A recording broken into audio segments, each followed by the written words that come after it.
CBS4 investigates the rescue response to this tragedy on the water and why Miami-Dade fireboats were left sitting at the port instead of being used to save lives. CBS4 investigator Chief Dave Downey spoke with the father of one of the victims, a retired fireboat captain himself.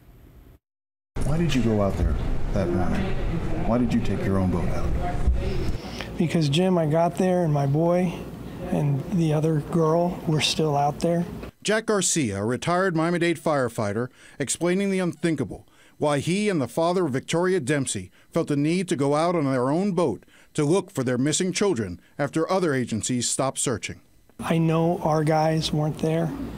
There was no effective search going on, and I didn't want to wait 2 or 3 days for my son's body to float up because I've been involved in that before, and I wanted to do everything possible to put closure in. It was close to 5 a.m. when the two fathers set out on Garcia's boat, accompanied by 2 off-duty Miami-Dade firefighters. Last year, Garcia told me how he worried that without the fireboats, lives were at risk. It's almost like a cry for help that went unheeded, an alarm that went unheeded, warnings that went unheeded. It's unacceptable. On July 4, his worst nightmares hit home. It was his son who was missing, and the county's fireboats sat at the Port of Miami. At about 7:30 in the morning, Garcia's boat pulled alongside the body of Victoria Dempsey, and off-duty firefighter Nicholas DiGiacomo jumped in the water and pulled her to the back of the boat. It was horrible. I don't wish that on anybody. A few hours later, Garcia's son's body was found by a Miami-Dade fire crew that was finally dispatched to the scene 9 hours after the accident.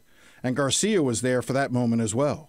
During a press conference Monday, Garcia said more needed to be done. We have to wake up. Anybody, if you have sons, daughters, anybody that goes out on the water, don't stand down. Do something about it. So why didn't Miami-Dade Fire Rescue respond sooner and with boats in the water? Miami-Dade Fire Chief Dave Downey said none of the other agencies, Coast Guard, City of Miami, Fish and Wildlife, asked Miami-Dade for help, other than sending the fire helicopter up to transport some of the wounded. He said no one at the county knew there were people still missing in the water until after 3 a.m.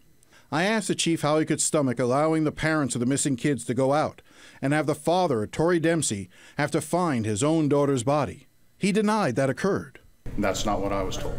Well, you're wrong. I mean, it's okay. Yeah, well, because it was Jack Garcia's boat with off-duty firefighters that went in the water and pulled that woman out of the bay. Okay. That's not your understanding? That's what you say. No, it is not my understanding. Downey does acknowledge the search was not well coordinated. My problems was that there didn't seem to be a coordinated effort on our behalf or any of the other agencies. But I guess that's the point that I have. Isn't this exactly what Miami-Dade Fire Rescue should be doing? No, I don't believe that we're responsible for coordinating all waterborne search and rescues. Downey said it would cost about $2.5 million to put the fireboats back in the water.